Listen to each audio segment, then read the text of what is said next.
ഇത് മാസ് മോട്ടോഴ്സിൽ നിന്നാണ്. നമ്മൾ ഹോണ്ട ആക്റ്റീവ വണ്ടി ജന സർവീസായിട്ട് കയറിയിട്ടുണ്ട്. അപ്പോൾ ജന സർവീസിൻ്റെ ഭാഗമായിട്ട് നമ്മൾ അതിൻ്റെ ക്ലച്ചിൻ്റെ ഭാഗം, ബ്രേക്ക്, അതേപോലെ ഫ്രണ്ടിലെ ബുഷ് സെറ്റ് കാര്യങ്ങൾ, ബ്രേക്ക് കേബിളുകളുടെ കണ്ടീഷൻ, ഇതെല്ലാം ഡീറ്റെയിൽ ആയിട്ട് നമ്മൾ ചെക്ക് ചെയ്യുന്നുണ്ട്. കൂട്ടത്തിൽ നമുക്ക് പൊല്യൂഷൻ ടെസ്റ്റിൻ്റെ ദിവസം പറഞ്ഞിട്ടുണ്ട് കേട്ടോ. അപ്പോൾ നിലവിൽ നമുക്ക് അതിൻ്റെ ബാക്ക് ബ്രേക്കിൻ്റെ ഭാഗമൊക്കെ നമ്മൾ ചെക്ക് ചെയ്യുന്ന സമയത്ത് ബ്രേക്ക് ലൈനറൊക്കെ നമുക്ക് കിടക്കണ ലൈനർ കമ്പനി ലൈനറാണ്, ഹോണ്ടയുടെ ഒറിജിനൽ ലൈനറാണ് കിടക്കണത്. ലൈനർ അത്യാവശ്യം ഉപയോഗിക്കാനുണ്ട്, വലിയ പഴക്കത്തിലേക്ക് ആയിട്ടില്ല.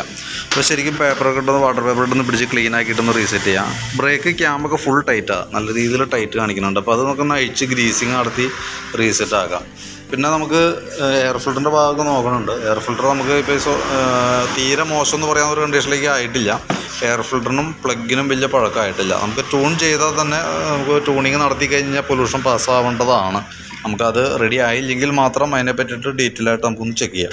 പിന്നെ ക്ലച്ചിൻ്റെ ഭാഗം നമ്മൾ അഴിച്ച് ചെക്ക് ചെയ്യുമ്പോൾ ക്ലച്ചിനകത്ത് 1-2 ഡാമേജുകളുണ്ട്. കാരണം വണ്ടി സെൽഫ് എടുക്കുന്ന സമയത്ത് ചില സമയങ്ങളിൽ സെൽഫ് എടുക്കാനായിട്ടൊരു ബുദ്ധിമുട്ട് കാണിക്കുന്നുണ്ട്. അത് ശരിക്കും പറഞ്ഞാൽ ഈ ബെൻഡെക്സ് യൂണിറ്റ് ടൈറ്റാണ്. കാരണം എന്ന് വെച്ച് കഴിഞ്ഞാൽ ചില സമയങ്ങളിൽ ഇങ്ങനെ വന്നു കഴിഞ്ഞാൽ കറക്റ്റ് ലോക്കായ രീതിയിൽ നിൽക്കുക. തന്നെയുള്ള വർക്ക് ചെയ്യുന്ന സമയത്ത് ചെറിയ സൗണ്ട് വേരിയേഷനൊക്കെ ഉണ്ട്. അപ്പോൾ തൽക്കാലം വേണമെങ്കിൽ നമുക്ക് WD-40 ഒക്കെ അടിച്ചൊന്ന് ലൂബ്രിക്കേഷൻ ആക്കിയിട്ട് കയറ്റിയിടാം. പക്ഷേ റിപ്പീറ്റ് കംപ്ലയിൻറ്റ് കാണിക്കാനായിട്ടുള്ളൊരു സാധ്യത നിലവിൽ ഈ ഒരു ഐറ്റം ഇതുമ്പോൾ കിടക്കുന്നത് കൊണ്ട് ഉണ്ടാവും. പിന്നെ ഉള്ളത് ക്ലച്ച്. നമ്മൾ വണ്ടി ഓടണ സമയത്ത് നമ്മൾ ഒരു ജർക്കിംഗ് ഒക്കെ ഫീൽ ചെയ്യുക, നമ്മൾ ആക്സിലേറ്റർ കൊടുക്കുന്നതിൻ്റെ അനുസരിച്ചിട്ടുള്ള പെർഫോമൻസ് വണ്ടിക്ക് കിട്ടാതെ വരാം. അതിൻ്റെയൊക്കെ ഒരു പ്രോബ്ലം എന്ന് പറഞ്ഞാൽ ഈ ഇരിക്കുന്ന വേരിയേറ്റർ ബോഡിയുടെയാണ്. അത് ശ്രദ്ധിച്ച് കഴിഞ്ഞാൽ നമുക്ക് മനസ്സിലാവും. ഈ സെൻറ്ററിൽ ശരിക്കും പറഞ്ഞാൽ ഇതേപോലെ ഒന്നും പ്ലേ ഒന്നും വരാൻ പാടില്ല. ഓൾറെഡി ഇതിപ്പോൾ നല്ല രീതിയിൽ ഓവലായി പോയേക്കാണ്. അപ്പോൾ ശരിക്കും അതിൻ്റെ കംപ്ലയിൻറ്റ് എന്ന് പറഞ്ഞാൽ ഈ ബോസ് ഡ്രൈവും അതേപോലെ ഈ വീലുമാണ് നമുക്ക് ചേഞ്ച് ചെയ്യേണ്ടത്. ആ കംപ്ലയിൻറ്റ് റെഡി ആവണമെന്നുണ്ടെങ്കിൽ ഈ അലുമിനിയം വീലും ഈ ബോസ് ഡ്രൈവും മാറ്റിയാലാണത് ആ കംപ്ലയിൻറ്റ് സോൾവ് ആവുള്ളൂ. കാരണം വെച്ചാൽ അതല്ലെങ്കിൽ നമുക്ക് ഇതിനിപ്പോൾ അങ്ങോട്ടേക്ക് പെട്ടെന്ന് ഇനി കംപ്ലയിൻറ്റ് പെട്ടെന്നായിരിക്കും കൂടുതൽ വരാം. കാരണം ഓൾറെഡി പ്ലേ കാണിച്ചിട്ടുണ്ട്. പ്ലേ ഇല്ലാത്ത സിറ്റുവേഷനിൽ അത് അങ്ങനെ ഓടിക്കൊണ്ടിരിക്കും. കംപ്ലയിൻറ്റിലേക്ക് ആയിക്കഴിഞ്ഞാൽ പിന്നെ പിടിപിടിക്കുന്നതായിരിക്കും അതിൻ്റെ കംപ്ലയിൻറ്റ് സ്റ്റാർട്ടാവാം. പിന്നെ അതിൻ്റെ റോളർ വെയിറ്റ് കാര്യങ്ങളൊക്കെ നോക്കുമ്പോൾ തേയ്മാനം ഉണ്ടെങ്കിൽ കൂടി നമുക്കത് ഇപ്പോൾ മാറ്റിയില്ലാന്ന് വെച്ചാൽ കുഴപ്പമില്ല. കാരണം ഈ സൈഡൊക്കെ തേയ്മാനം ഉണ്ട്. ഇതുണ്ടാവും. ഇത് കുറേ കഴിഞ്ഞ് കഴിയുമ്പോൾ അവിടെ ആ പ്ലാസ്റ്റിക്കിൻ്റെ കോട്ടിങ് അവിടെ കട്ടായതിൻ്റെ ഉള്ളിലുള്ള മെറ്റൽ പുറത്തേക്ക് വരാമെന്നുള്ളതാണ്. അതൊരു വെയിറ്റ് യൂണിറ്റാണ് അത് ശരിക്കും കേട്ടോ. അപ്പോൾ ആ ഒരു അവസ്ഥയിലേക്ക് എത്തിയിട്ടില്ല, എന്നാലും തേയ്മാനം ഉണ്ട് ഓൾറെഡി കേട്ടോ. പിന്നെ അത് കൂടാതെ കൊണ്ട് നമുക്ക് ഈ 2 ഐറ്റം മാറ്റിക്കഴിഞ്ഞാൽ ആ ഭാഗം റെഡിയാവും. പിന്നെ ഉള്ളതെന്ന് പറഞ്ഞാൽ CVT ക്ലച്ചിൻ്റെ വേറൊരു വീലാണ്. കാരണം എന്ന് വെച്ചാൽ ബാക്ക് സൈഡിലേക്ക് വന്ന വീൽ, അതിൻ്റെ ഇവിടെ നോക്കിക്കഴിഞ്ഞ് കഴിഞ്ഞാൽ അതിൻ്റെ ഹോൾ ഓവലായി പോയേക്കണ കാണാനായിട്ട് സാധിക്കും. ഈ ഹോൾ നോക്കിയാൽ കറക്റ്റ് റൗണ്ട് ഷേപ്പ് ഹോളാണ്. അത് ശരിക്കും പറഞ്ഞാൽ ഇതിന് ഈ വീലുമ്പോൾ വന്ന ഡമ്മി ഹോളാണത്. ഡമ്മി ഹോളാണ് തന്നെ ശരിക്കും. അത് നോക്കുമ്പോൾ കറക്റ്റ് റൗണ്ട് ഷേപ്പാണ്, നോക്കിക്കഴിഞ്ഞാൽ അറിയാൻ പറ്റും. പക്ഷേ ഇങ്ങോട്ടേക്ക് വരുമ്പോഴത്തേക്ക് അത് വർക്ക് ചെയ്ത് ആ റൗണ്ട് ഷേപ്പ് എന്നുള്ളത് മാറി ഓവലായൊരു കണ്ടീഷനിലേക്ക് പോയേക്കാം. അത് ഈ പിന്നമ്മ നോക്കിക്കഴിഞ്ഞാൽ പിന്നമ്മയും കാണാൻ പറ്റും ആ ഒരു തേയ്മാനം. അപ്പോൾ ശരിക്കും ഇത് പ്രശ്നം സോൾവ് ആവണമെന്നുണ്ടെങ്കിൽ ഈ വീലാണ് നമുക്ക് ചേഞ്ച് ചെയ്തിട്ടുണ്ട്. വീലിൻ്റെ കൂട്ടത്തിൽ കൂടെ ഈ 3 പിന്ന് റോളർ കാര്യങ്ങളൊക്കെ മാറ്റി റീസെറ്റ് ചെയ്താൽ തന്നെയാണ് ക്ലച്ച് ക്ലിയർ ആവുള്ളൂ.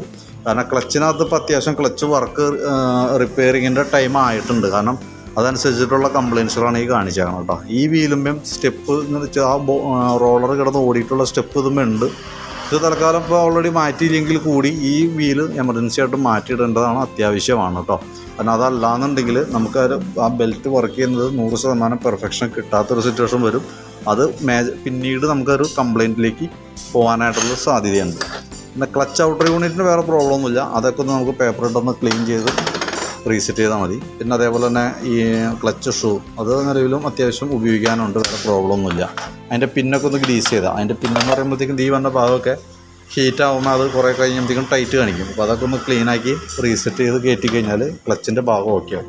ക്ലച്ച് ക്ലിയർ ആവണമെന്നുണ്ടെങ്കിൽ നമുക്ക് ഈ പറഞ്ഞ രീതിയിലുള്ള സാധനങ്ങൾ, ഈ ഒരു വീല്, പിന്നെ ബാക്കിൽ തന്നെ ഈ വീലും ഈ പിന്ന് കാര്യങ്ങൾ, അതിൻ്റെ റബ്ബർ കാര്യങ്ങളൊക്കെയാണ് ചേഞ്ച് ചെയ്തിട്ടുണ്ട്.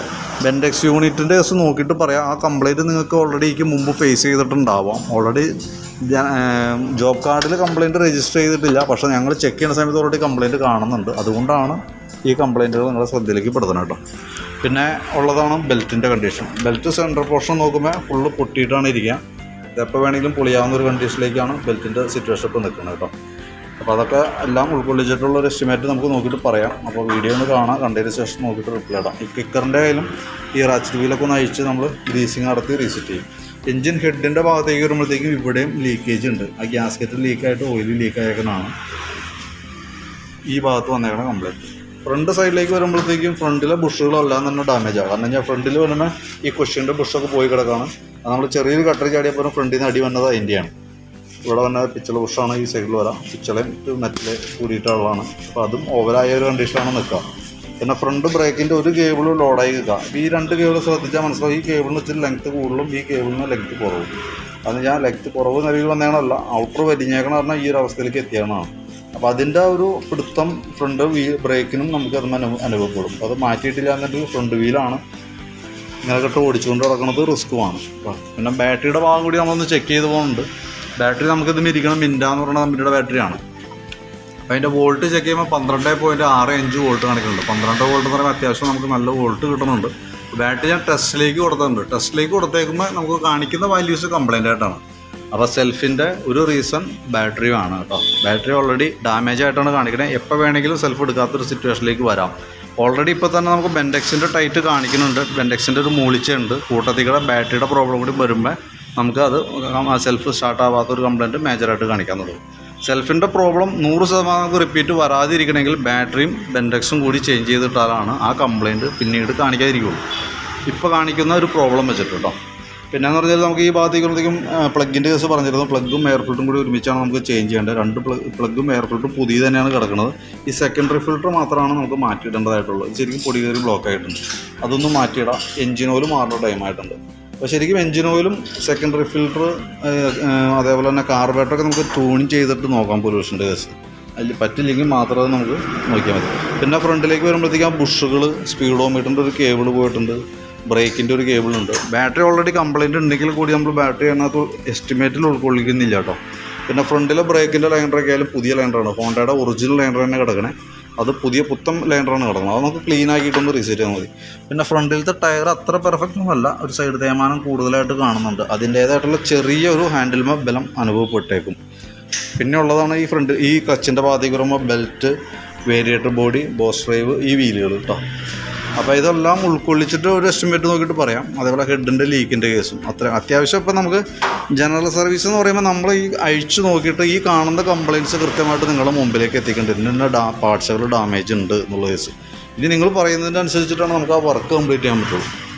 കാരണം എന്ന് വെച്ച് കഴിഞ്ഞാൽ പാർട്സുകൾ മാറ്റണോ വേണ്ടയോ, ഇനി അതല്ലെങ്കിൽ ഏതൊക്കെയാണ് നമുക്ക് ചെയ്യേണ്ടത്, ഏതെങ്കിലും ഒഴിവാക്കേണ്ടതായിട്ടുണ്ടോ. നിലവിൽ വണ്ടിക്ക് ഇത്രയും കംപ്ലയിൻറ്റുകളുണ്ട് എന്നുള്ള കേസ് മനസ്സിലാക്കാം. അപ്പോൾ അത് നോക്കി കണ്ടതിന് ശേഷം വീഡിയോ കണ്ടു കഴിയുമ്പോൾ അതനുസരിച്ചിട്ടുള്ള ഒരു റിപ്ലൈ ഇടാം. അതനുസരിച്ച് വേണം നമുക്കൊരു എസ്റ്റിമേറ്റ് ആക്കാനായിട്ട് എത്ര കോസ്റ്റ് വരുമെന്ന് നോക്കാൻ.